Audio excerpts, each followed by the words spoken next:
PK ലേണിംഗ്സിൻ്റെ PYQ സീരീസിലേക്ക് സ്വാഗതം. അപ്പോൾ നമ്മൾ ഇന്ന് ഫിസിക്കൽ ജോഗ്രഫിയുടെ 4ാമത്തെ എപ്പിസോഡിലേക്കാണ് കടക്കുന്നത്. അപ്പോൾ ഇതോടുകൂടി ഈ 4ാമത്തെ എപ്പിസോഡിലെ 5 ക്വസ്റ്റ്യൻസോടുകൂടി 2020 ഫിസിക്കൽ ജോഗ്രഫിയിൽ ചോദിച്ചിട്ടുള്ള എല്ലാ ക്വസ്റ്റ്യൻസും നമ്മളിവിടെ കവർ ചെയ്യും. ഇന്നത്തെ ഈ ഒരു എപ്പിസോഡ് കൂടി 2020 ഫിസിക്കൽ ജോഗ്രഫിയുടെ ക്വസ്റ്റ്യൻസ് കഴിയുകയാണ്. അപ്പോൾ നമ്മൾ ഇന്ന് നോക്കാൻ പോകുന്നത് global issues, maps, Ocean, nation and their specific features. ഇതുമായി ബന്ധപ്പെട്ട ക്വസ്റ്റ്യൻസ് ആണ് നമ്മൾ നോക്കുന്നത്. ക്വസ്റ്റ്യൻസ് 5 എണ്ണമാണ് ഉള്ളത്. അപ്പോൾ നമുക്ക് ക്വസ്റ്റ്യൻസിലേക്ക് പോകാം.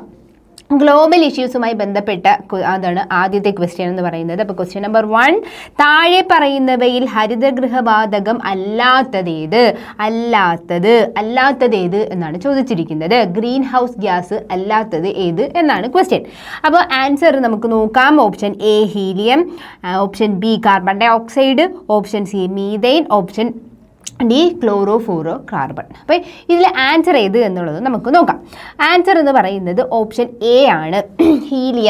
ഹീലിയമാണ് ആൻസർ എന്ന് പറയുന്നത്, അല്ലെ? ഹീലിയമാണ് ആൻസർ എന്ന് പറയുന്നത്. അപ്പോൾ എന്താണ് ഈ ഗ്രീൻ ഹൗസ് ഗ്യാസ് എന്ന് പറയുന്നതും എന്താണ് ഈ ഗ്രീൻ ഹൗസ് എഫക്റ്റ് എന്ന് പറയുന്നതും നമുക്ക് നോക്കാം. അതായത് ഈ നമ്മുടെ യൂറോപ്യൻ രാജ്യങ്ങളിൽ നിന്നൊക്കെ പറയുമ്പോൾ നമ്മുടെ ഇതുപോലെ ഒരു കണ്ടീഷൻ അല്ല, അല്ലാതെ അവരുടെ ക്ലൈമറ്റ് എന്നൊക്കെ പറയുന്നത് ചിലപ്പോൾ ഭയങ്കരമായിട്ടുള്ള തണുപ്പ് അല്ലെ അങ്ങനെ ഒരു ക്ലൈമറ്റിന് നമ്മുടേതായ രീതി, അതായത് ഇന്ത്യൻ ക്ലൈമറ്റ് പോലെയൊന്നും അല്ല.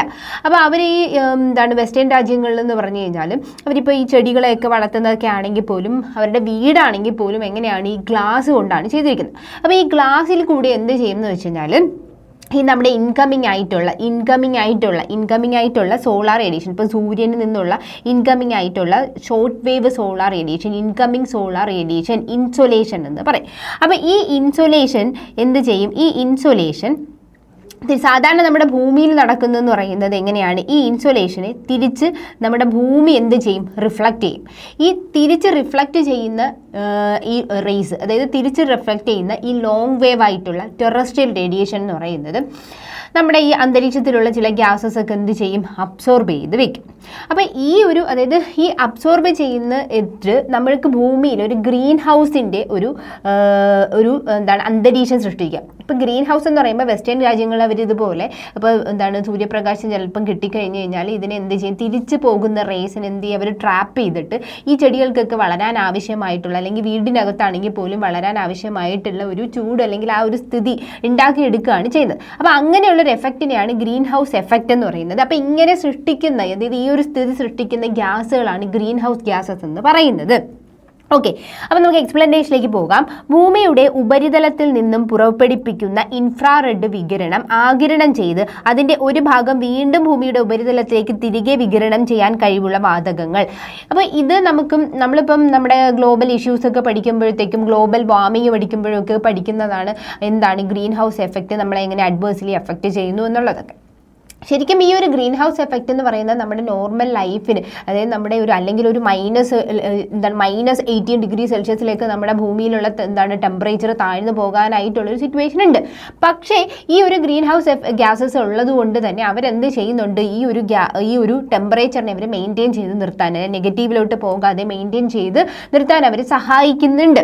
അപ്പോൾ അതുകൊണ്ട് തന്നെ ഇതൊരു മോശമായിട്ട് അല്ലെങ്കിൽ നമ്മുടെ അഡ്വേഴ്സായിട്ട് അഫക്റ്റ് ചെയ്യുന്ന ഗ്യാസസുകളാണ് എന്നുള്ളൊരു ചിന്താഗതി വേണ്ട, നമുക്ക് ആവശ്യമാണ്. പക്ഷേ ഇതിൻ്റെ അളവ് കൂടുമ്പോൾ, ഇപ്പോൾ നമുക്കറിയാം നമ്മുടെ ഇപ്പോൾ ഇൻഡസ്ട്രീസ് ആണെങ്കിലും നമ്മുടെ ട്രാൻസ്പോർട്ടേഷൻ ആണെങ്കിലും എല്ലാം നമ്മൾ എന്ത് ചെയ്യുന്നുണ്ട്? ഇതുപോലെയുള്ള ഗ്യാസസുകൾ പ്രൊഡ്യൂസ് ചെയ്യാനുള്ള ഒരു അവസ്ഥാന്തരം അവിടെ ഉണ്ടാകുന്നുണ്ട്. അപ്പോൾ കാർബൺ ഡൈ ഓക്സൈഡൊക്കെ എമിറ്റ് ചെയ്യുന്നുണ്ട്. പിന്നെ അതുപോലെ തന്നെ നമ്മുടെ മരങ്ങൾ ഇഷ്ടമാതിരി വെട്ടിമുറിക്കുന്നത്, അവരുടെ ഫോട്ടോസിന്തസിസിന് എടുക്കുന്ന കാർബൺ ഡൈ ഓക്സൈഡ് കുറയുമ്പോൾ കാർബൺ ഡൈ ഓക്സൈഡിൻ്റെയൊക്കെ അളവ്, അല്ലെങ്കിൽ ഈ ഗ്രീൻ ഹൗസ് ഗ്യാസസുകൾ, ഇപ്പോൾ മീഥെയ്ൻ പോലുള്ള ഗ്രീൻ ഹൗസ് ഗ്യാസസുകളുടെ എണ്ണം എന്ത് ചെയ്യുന്നുണ്ട്? എണ്ണം എന്നുള്ളതല്ല, അളവ് എന്ത് ചെയ്യുന്നുണ്ട്?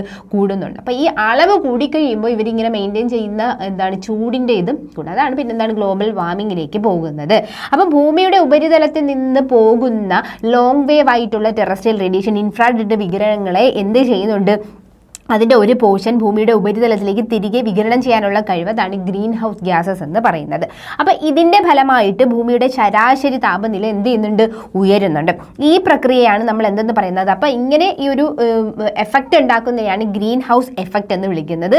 അപ്പോൾ ഇങ്ങനെ ഉണ്ടാക്കുന്ന ഗ്യാസസ് ആണ് ഗ്രീൻ ഹൗസ് ഗ്യാസസ് എന്ന് പറയുന്നത്. Example, first one carbon dioxide ഉണ്ട്, മീഥെയ്ൻ ഉണ്ട്, നൈട്രസ് N2O ഉണ്ട്, പിന്നെ അതുപോലെ തന്നെ ജലബാഷ്പം അതായത് വാട്ടർ വേപ്പർ ഉണ്ട്, ഫ്ലൂറോ കാർബൺസ് ഉണ്ട്, പിന്നെ ഉപരിതലത്തിലുള്ള ഓസോൺ. അതായത് ഓസോൺ എന്ന് പറയുമ്പോൾ നമുക്ക് ട്രോപ്പോസ്ഫിയറിക് ഓസോണും ഉണ്ട്, അതുപോലെ തന്നെ സ്ട്രാറ്റോസ്ഫിയറിക് ഓസോൺ ഉണ്ട്. ഇതിൽ ട്രോപ്പോസ്ഫിയറിക് ഓസോൺ ആണ് എന്ത് ചെയ്യുന്നത്, ഈ ഗ്ലോബൽ വാർമിങ്ങിനായിട്ട് ഗ്ലോബൽ വാർമിങ്ങിനൊക്കെ കാരണമാകുന്ന ഒരു ഗ്രീൻ ഹൗസ് ഗ്യാസസിൻ്റെ ഇതിൽ വരുന്നത്. ഏതാണ് ട്രോപ്പോസ്ഫിയറിക് ആയിട്ടുള്ള ഓസോൺ എന്ന് പറയുന്നത്.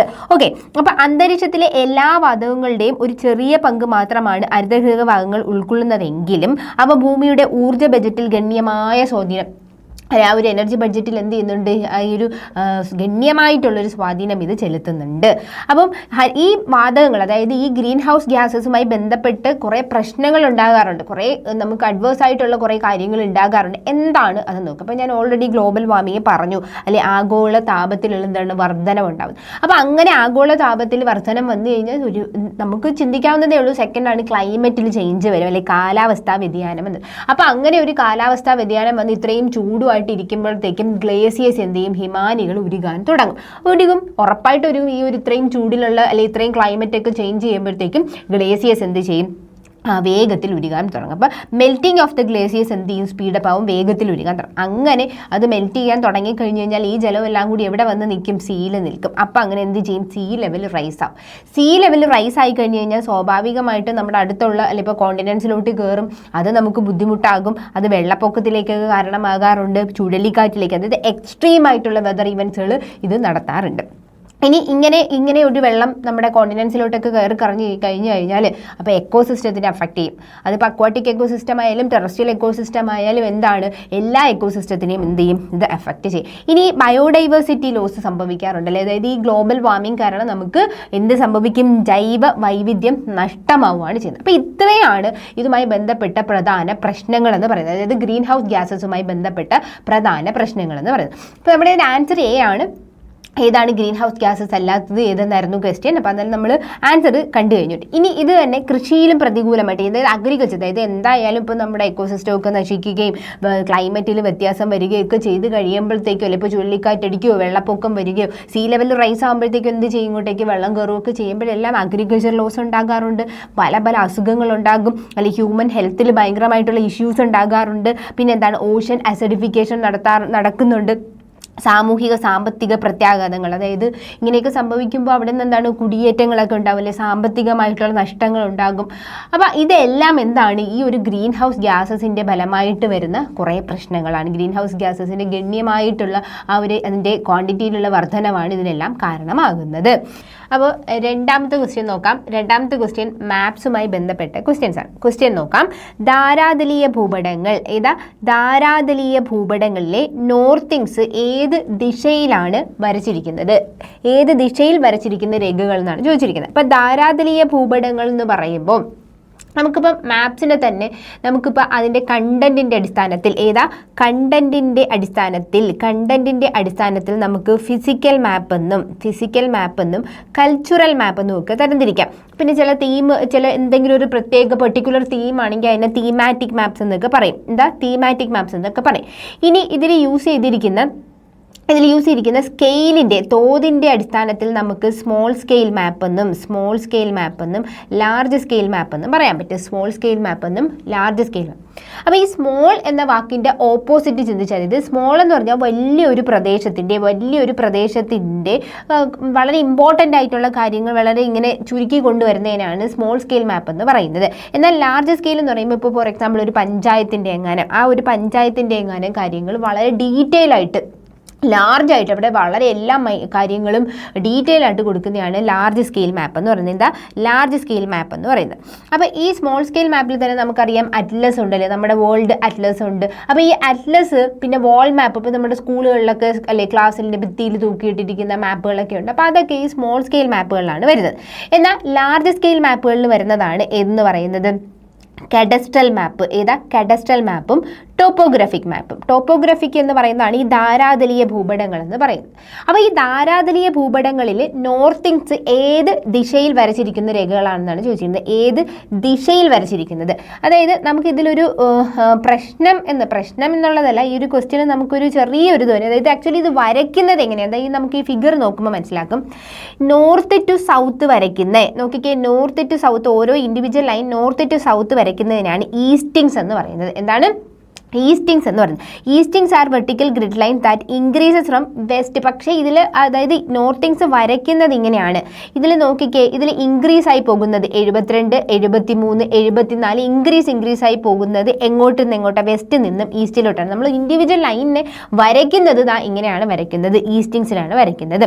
എന്നാൽ നോർത്തിങ്സ് എങ്ങനെയാണ് വരയ്ക്കുന്നത്? ദാ ഈ ബ്ലൂ ലൈനാണ് നോർത്തിങ്സ് എന്ന് പറയുന്നത്. അതായത് ആ പേരിൻ്റെ ഓപ്പോസിറ്റാണ് നമ്മൾ വരയ്ക്കുന്നത്. നോർത്ത് എന്ന് കേൾക്കുമ്പോൾ നമുക്ക് നോർത്ത് സൗത്ത് ആണ് വരയ്ക്കുന്നത് തോന്നുന്നു, പക്ഷെ അങ്ങനെയല്ല. വരയ്ക്കുന്ന ഇൻഡിവിജ്വൽ ലൈൻ വരയ്ക്കുന്നത് നോക്കിക്കേ ഇവിടെ നിന്ന് ഈ വെസ്റ്റ് ടു ഈസ്റ്റ് ആണ് ഇത് വരയ്ക്കുന്നത്.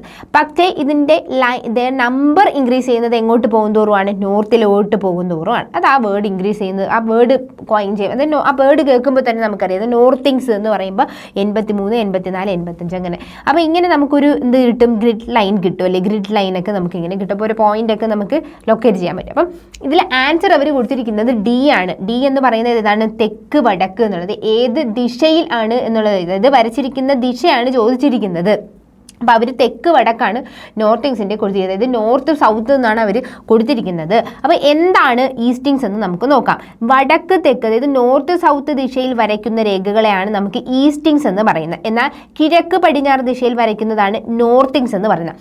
ഇവ എന്തിനാണ് ഇങ്ങനെ വരയ്ക്കുന്നത്? ഇവ ഭൂപടത്തിലെ സ്ഥാനനിർണ്ണയത്തിന് ഉപയോഗിക്കുന്ന ഗ്രിഡ് രേഖകളാണ്. ഏതാണ്? ഗ്രിഡ് രേഖകൾ. എനിക്ക് തോന്നുന്നു നമുക്ക് ഈ ഓരോ കളർ യൂസ് ചെയ്യുമ്പോൾ നമ്മൾ റെഡ് അല്ലേ, ചുവപ്പ് കളർ കൊടുക്കുന്നതിൽ നമ്മൾ പറയുന്നതാണ് റോഡുകൾ വരയ്ക്കുമ്പോൾ അല്ലേ, റോഡ്, പാർപ്പിടങ്ങൾ. അതിന് വേണമെങ്കിൽ നമുക്ക് ഡ് വരാൻ വേണ്ടിയിട്ട് വീടെന്നാക്കാം. അതുപോലെ തന്നെ ഗ്രിഡ്, ഡ് ഇതെല്ലാം റെഡ് അല്ലേ, റെഡിലാണ് നമ്മൾ ഈ ഇത് മാപ്പിൽ കൊടുക്കുന്നത്, മാപ്പിൽ റെപ്രസെൻറ്റ് ചെയ്യാനായിട്ട് കളർ കൊടുക്കുന്നത്. അപ്പോൾ ആ ഗ്രിഡ് രേഖകളാണ്. അതായത് നമുക്കൊരു സ്ഥാനത്തിനെ നിർണ്ണയിക്കാനായിട്ട് വേണ്ടിയിട്ട്, ഒരു സ്ഥാനത്തിനെ ഇപ്പോൾ ഇവിടെ ഒരു ഇതാണെങ്കിൽ നമുക്ക് കറക്റ്റ് നിർണ്ണയിക്കാൻ വേണ്ടിയിട്ട് ആണ് നമ്മൾ ഈ ഗ്രിഡ് ലൈനുകൾ ഉപയോഗിക്കുന്നത്. അപ്പോൾ അതാണ് ആൻസറിൽ അവർ നോർത്ത് സൗത്ത് ആണ് കൊടുത്തിരിക്കുന്നത് കേട്ടോ. അതൊന്ന് ശ്രദ്ധിച്ചോളൂ. ഇനി എന്താണ് ധാരാതലീയ ഭൂപടങ്ങളെന്ന് നോക്കാം, അതായത് ടോപ്പോഗ്രഫി മാപ്സ് എന്ന് നോക്കാം. ഭൂമിയുടെ ഉപരിതലത്തിലെ സ്വാഭാവികവും മനുഷ്യനിർമ്മിതവുമായ ഘടകങ്ങളെ കൃത്യമായ അളവിലും സ്ഥാനത്തും ഉയരത്താഴ്ച വ്യത്യാസങ്ങളോടെയും പ്രതിനിധീകരിക്കുന്ന ഭൂപടങ്ങളെയാണ് ടോപ്പോഗ്രഫി മാപ്സ് എന്ന് പറയുന്നത്. എന്താണ് ടോപ്പോഗ്രഫി മാപ്സ് എന്ന് പറയുന്നത്? ധാരാതലീയ ഭൂപടം. ഇനി എന്താണ് ഇതിൻ്റെ പെക്യുലാരിറ്റീസ് എന്നുള്ളത് നോക്കാം. ഇപ്പം ഭൂമിയുടെ എല്ലാം വരുന്നുണ്ട്. ഇപ്പോൾ അതിൽ തന്നെ മലകൾ വരും അല്ലെ, വാല്യൂസ് വരും, നദികൾ വരും അല്ലെ, ലേക്സ് വരും, റിവേഴ്സ് വരും എന്നുപോലുള്ള സ്വാഭാവിക ഘടകങ്ങൾ ഇതിൽ കാണിക്കുന്നുണ്ട്. ഇനി റോഡുകൾ, റെയിൽവേ പാതകൾ, കെട്ടിടങ്ങൾ, കുടിയേറ്റങ്ങൾ എന്നിവ പോലുള്ള മനുഷ്യനിർമ്മിത ഘടകങ്ങൾ. അപ്പോൾ അതായത് നമുക്കിപ്പോൾ നാച്ചുറൽ ആയിട്ടുള്ളത് മാത്രമല്ല മാൻമെയ്ഡ് ആയിട്ടുള്ള കാര്യങ്ങളും ഏതിൽ വരുന്നുണ്ട്? നമ്മുടെ ഈ ധാരാതലീയ ഭൂപടം ടോപ്പോഗ്രാഫിക് മാപ്സിൽ വരുന്നുണ്ട്. കോണ്ടൂർ രേഖകൾ ഉപയോഗിച്ച് ഉയരത്താഴ്ച വ്യത്യാസങ്ങളും വ്യക്തമാക്കുന്നുണ്ട് ഇതിൽ.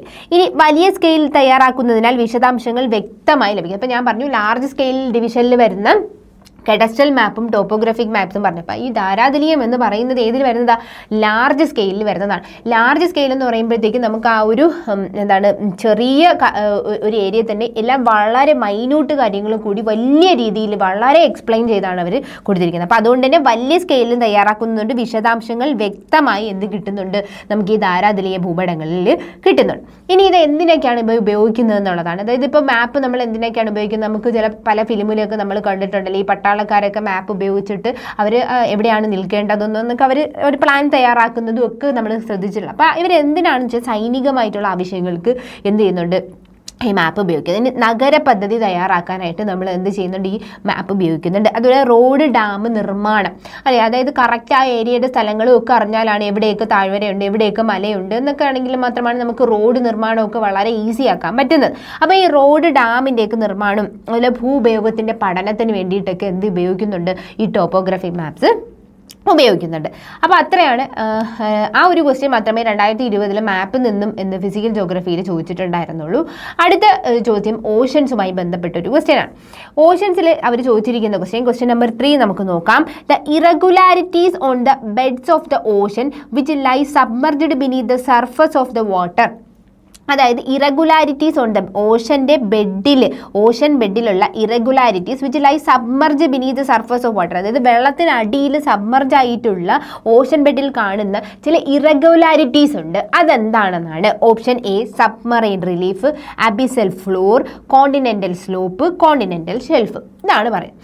അപ്പോൾ നമുക്കറിയാം നമ്മുടെ ഒരു കോണ്ടിനെൻ്റ് കഴിഞ്ഞ് ഓഷനിലേക്ക് പോകുമ്പോൾ പെട്ടെന്ന് അങ്ങ് മാറാൻ പറ്റത്തില്ലല്ലോ. അപ്പോൾ പൊടുന്നനെ നമുക്ക് അതിലോട്ട് മാറാൻ പറ്റത്തില്ല. ഒരു ട്രാൻസിഷൻ എന്ന് പറയുന്ന ഒരു കാര്യം കുറച്ച് പോർഷൻ കോണ്ടിനെന്റിൻ്റെത് കാണും.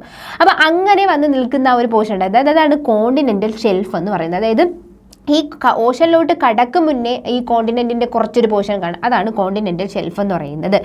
ഇതാണ് കോണ്ടിനെന്റൽ ഷെൽഫ്. ഇനി ഇതിങ്ങനെ ഒരു സ്ലൈറ്റ് സ്ലോപ്പിലോട്ടാണ് പോകുന്നത്. അതായത് കോണ്ടിനെന്റ് കഴിഞ്ഞ് ആ ഓഷനിലോട്ട് പോകുന്നതാണ് ആ ഒരു സ്ലൈറ്റ് സ്ലോപ്പിനെയാണ് കോണ്ടിനെന്റൽ സ്ലോപ്പ് എന്നൊക്കെ പറയുന്നത്.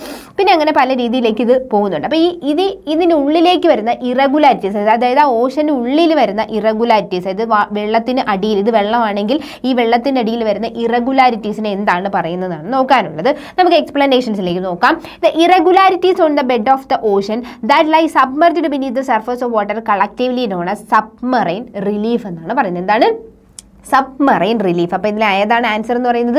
ആൻസർ എന്ന് പറയുന്നത് ഏതാണ്? Option A, submarine relief. Submarine relief. ഇനി the term includes all the under water land forms such as continental shelves, continental slopes, abyssal plains, midoceanic ridges, trenches and sea mounts. ഇതെല്ലാം ഏതിൽ? The term include all under water. അതായത് ഈ ഒരു term, അതായത് submarine relief എന്ന് പറഞ്ഞു കഴിഞ്ഞാൽ ഈ വരുന്ന എല്ലാ കാര്യങ്ങളും, അതായത് കോണ്ടിനെന്റൽ ഷെൽഫ് ആണെങ്കിലും കോണ്ടിനെന്റൽ സ്ലോപ്പ് ആണെങ്കിലും അബിസൽ പ്ലെയിൻ ആണെങ്കിലും മിഡോഷാനിക് റിഡ്ജസ്, ഇത് സീ മൗണ്ട്, അതായത് നമുക്കിപ്പോൾ കാണുന്ന പുറത്ത് കാണുന്ന ഇപ്പോൾ മൗണ്ട് എവറസ്റ്റ് എന്നൊക്കെ പറയുന്നില്ല, മൗണ്ട് അബു എന്നൊക്കെ പറയുന്നത് നമ്മൾ പുറത്തിപ്പോൾ കോണ്ടിനെന്റിൽ കാണുന്നത്. ഇതിനെയും കാട്ടി ഹൈറ്റുകളുള്ള, ഇതിനെയും കാട്ടി വലിയ കാര്യങ്ങൾ എന്തുണ്ട് നമ്മുടെ കടലിനടിയിലുണ്ട്. അപ്പോൾ ആ സീ മൗണ്ട്സും ഇതെല്ലാം കൂടെ ഉൾപ്പെടുന്നതാണ് നമ്മൾ സബ്മറൈൻ റിലീഫ്സ് എന്ന് പറയുന്നത്. ഇനി ഇതിൽ തന്നെ അബിസൽ ഫ്ലോർ എന്താണെന്ന് നോക്കാം. Refer specifically to the deep relatively flat part of the ocean base. അതായത് ഡീപ്പായിട്ടുള്ള റിലേറ്റീവ്ലി ഫ്ലാറ്റ് ആയിട്ടുള്ള ഓഷൻ ബേസിൽ വരുന്ന ഒരു പാർട്ടാണ് എന്ന് പറയുന്നത് അബിസൽ ഫ്ലോർ എന്ന് പറയുന്നത്. ഇനി എന്താണ് കോണ്ടിനെന്റൽ സ്ലോപ്പ്?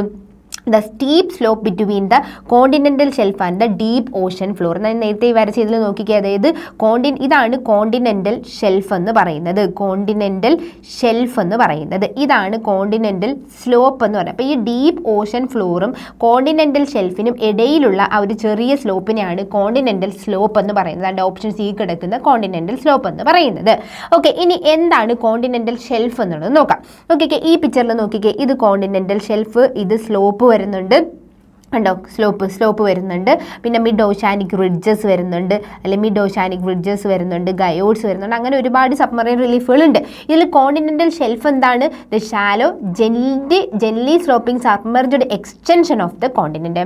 ഷാലോ ആയിട്ടുള്ള ജെൻലി, വളരെ അങ്ങനെ ഭയങ്കര ഒരു കുത്തനേശ്വരമല്ല, ജെൻലി സ്ലോപ്പിംഗ് ആയിട്ടുള്ള സബ്മർജ്ഡ് എക്സ്റ്റൻഷൻ, കോണ്ടിനെന്റിന്റെ സബ്മർജ്ഡ്. അതായത് ഞാൻ പറഞ്ഞല്ലോ, അതായത് കോണ്ടിനെന്റ് അവസാനിച്ച് അങ്ങ് ഓഷനിലേക്ക് പോകുവാണ്, പക്ഷെ എന്തായാലും ആ ഒരു പോർഷൻ, ചെറിയൊരു പോർഷൻ കാണാം. അപ്പോൾ ഒരു ചെറിയ കോണ്ടിനെന്റിന്റെ ഒരു എക്സ്റ്റൻഷനാണ്, സബ്മർജ്ഡ് ആയിട്ടുള്ള ഒരു എക്സ്റ്റൻഷനാണ് ഇതെന്ന് പറയുന്നത് കോണ്ടിനെന്റ് ഷെൽഫ്. നോക്കിക്കുക, ഈ സാധനമാണ്, ഇതാണ് കോണ്ടിനെന്റ് ഷെൽഫ് എന്ന് പറയുന്നത്. അപ്പോൾ അതാണ് അതിൻ്റെ ആൻസർ എന്ന് പറയുന്നത്.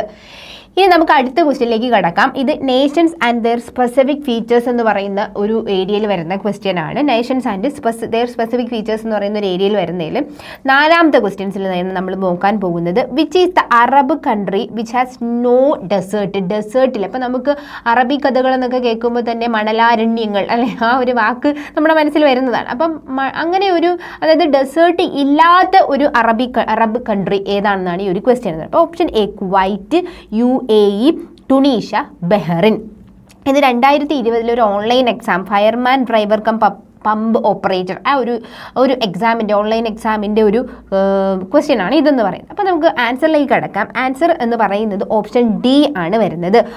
ഏതാണ് വരുന്നത്? ഓപ്ഷൻ ഡി ആണ് വരുന്നത്. ഓപ്ഷൻ ഡി, ബഹ്റിനാണ് ആൻസർ ആയിട്ട് വരുന്നത്. അല്ല, നമുക്കതൊന്നും ചിന്തിക്കാൻ കൂടി പറ്റുന്നില്ല, ബഹ്റിനിൽ അങ്ങനെ ഡെസേർട്ട് ഇല്ല എന്നുള്ളതാണ്. പക്ഷേ അങ്ങനെയാണ് കിടക്കുന്നത്. Bahrain is a small island nation in the Persian Gulf and does not have a true desert. അതായത് ഒരു ശരിക്കുമുള്ള, അല്ലെ, ട്രൂ ആയിട്ടുള്ളൊരു ഡെസേർട്ട് എവിടെയില്ല, ബഹ്റിനിലില്ല. Its land surface is mostly റോക്കായിട്ടുള്ള, വളരെ ചൂടായിട്ടുള്ള, എരിഡായിട്ടുള്ള ഇതൊക്കെയാണ് ഉള്ളത്. അന്തരീക്ഷമൊക്കെ അത് തന്നെയാണ്. But lacks extensive desert regions like, but lacks extensive ആയിട്ടുള്ള സാൻഡ് സീസോ അങ്ങനെയുള്ള കാര്യങ്ങളൊന്നും എവിടെയില്ല, ബഹ്റിനിലില്ല. അപ്പോൾ ആൻസർ അതിൽ ബഹ്റിനാണ് അവർ ആൻസർ കൊടുക്കുന്നത്. കുവൈറ്റിലൊക്കെ എന്ന് പറഞ്ഞു കഴിഞ്ഞാൽ ലാർജ്ലി കവേർഡ് ബൈ ഡെസേർട്ടാണ്. UAEയിലാണെങ്കിലും vast desert such as Rub Al Khali എന്ന് പറയുന്ന ഡെസേർട്ടുകളൊക്കെ ഉണ്ട്. ടുണീഷ്യ ഹാസ് ദ സഹാറ ഡെസേർട്ടിൻ്റെ സദേൺ പാർട്ട്. അത് സഹാറ ഡെസേർട്ടിൽ എവിടെ കാണുന്നുണ്ട്? ഈ ടുണീഷ്യയിൽ സദേൺ പാർട്ടിൽ കാണപ്പെടുന്നത്. അപ്പോൾ അതൊക്കെ ഡെസേർട്ട് ഉള്ളതാണ്. അപ്പോൾ ട്രൂ ആയിട്ടുള്ളൊരു ഡെസേർട്ട് എവിടെയില്ല, ബഹ്റിനിലില്ല. അപ്പോൾ അത് ഓർത്ത് വെച്ചിരിക്കുക. ഇനി അടുത്ത ക്വസ്റ്റ്യൻ എന്ന് പറയുന്നതാണ് നമ്മുടെ which among the following country is the leading producer of wool in the world. അതായത് നമ്മുടെ വൂൾ പ്രൊഡക്ഷനിൽ ലീഡിംഗ് ആയിട്ട്, അതായത് രാജ്യങ്ങളിൽ തന്നെ ഏറ്റവും, അതായത് വേൾഡിൽ ഏറ്റവും ലീഡിംഗ് പ്രൊഡ്യൂസർ വരുന്നത് ഏതാണ് എന്നാണ് ചോദിച്ചിരിക്കുന്നത്. Option A China, option B New Zealand, option C Canada, option D Australia. അപ്പോൾ ഇത് നമ്മുടെ KS 2020 supplementary exam gazetted teaching സ്റ്റാഫുകൾക്ക് വേണ്ടിയിട്ട് ഒരെണ്ണം നടത്തിയിട്ടുണ്ടായിരുന്നു. അപ്പോൾ അതിൻ്റെ പേപ്പർ 1 ഒരു ക്വസ്റ്റ്യൻ ആണ് ഇതെന്ന് പറയുന്നത്. അപ്പോൾ leading producer of the wool in the world അതെന്ന് പറയുന്നത് ഓസ്ട്രേലിയ ആണ്. ഏതാണ്? ഓപ്ഷൻ ഡി ആയിട്ടുള്ള ഓസ്ട്രേലിയ ആണ്. ഓപ്ഷൻ ഡി ആയിട്ടുള്ള ഓസ്ട്രേലിയ ആണ്.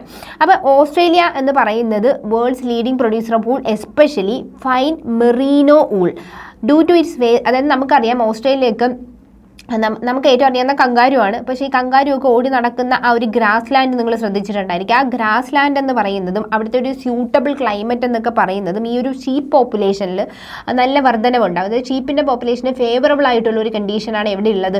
ആസ്ട്രേലിയയിലുള്ളത്. അപ്പോൾ അവിടെ ഒന്ന് സ്വാഭാവികമായിട്ടും എന്തുണ്ട്? വൂൾ പ്രൊഡക്ഷൻ കൂടുതലാണ്. അപ്പോൾ വൂൾ പ്രൊഡക്ഷനിൽ ഏറ്റവും കൂടുതൽ നിൽക്കുന്നത്, അതായത് ടോപ്പ് 10 ഗ്ലോബൽ ലീഡേഴ്സിൽ നമുക്ക് നോക്കുകയാണെങ്കിൽ ഓസ്ട്രേലിയയാണ് ഏറ്റവും ഫസ്റ്റ് വരുന്നത്. സെക്കൻഡ് വൺ ചൈന, തേർഡ് ന്യൂസിലാൻഡാണ് അത് കിടന്നിരുന്നത്. അപ്പോൾ ആൻസർ ഓസ്ട്രേലിയയാണ്. അപ്പോൾ ഇതോടുകൂടി, അതായത് ഈ ഒരു 5 ക്വസ്റ്റ്യൻസോടുകൂടി 2020 എല്ലാ ഫിസിക്കൽ ജോഗ്രഫിയുടെ ഓൺലൈൻ ഓഫ്ലൈൻ എക്സാമുമായി ബന്ധപ്പെട്ട ഒരുവിധ എല്ലാ ടോപ്പിക് വൈസ് ആണ് നമ്മൾ ഡിസ്കസ് ചെയ്തത് അല്ലേ. ഇപ്പം നമുക്കറിയാം, ഇപ്പം മാപ്പുമായി ബന്ധപ്പെട്ട ക്വസ്റ്റ്യൻ, അല്ലെങ്കിൽ ഇപ്പോൾ ഇൻറ്റീരിയർ ഓഫ് ദ എർത്തുമായി ബന്ധപ്പെട്ട ക്വസ്റ്റ്യൻ, അങ്ങനെ നമ്മൾ ടോപ്പിക് വൈസ് ആണ് നമ്മൾ ഇത് കംപ്ലീറ്റ് ആക്കിയിരിക്കുന്നത്. അപ്പോൾ അതോടുകൂടി നിങ്ങൾ 2020 വേൾഡ് ജോഗ്രഫി കംപ്ലീറ്റ് ആയിരിക്കുകയാണ്. ഇനി നമ്മൾ ഇന്ത്യൻ ജോഗ്രഫിയിലേക്കാണ് കടക്കുന്നത്. ഇന്ത്യൻ ജോഗ്രഫി ഇതുമാതിരി കുറച്ച് ക്വസ്റ്റ്യൻസേ ഉള്ളൂ. അതായത് ഒരുപാട് ക്വസ്റ്റ്യൻസ് ഇല്ല. കേരള ജോഗ്രഫിയിലാണെങ്കിലും ഒരുപാട് ക്വസ്റ്റ്യൻസ് ഒന്നുമില്ല. അപ്പോൾ അടുത്ത ഒരു സെറ്റ് ഓഫ് ക്വസ്റ്റ്യൻസും ആൻസറുമായിട്ട് വീണ്ടും കാണാം.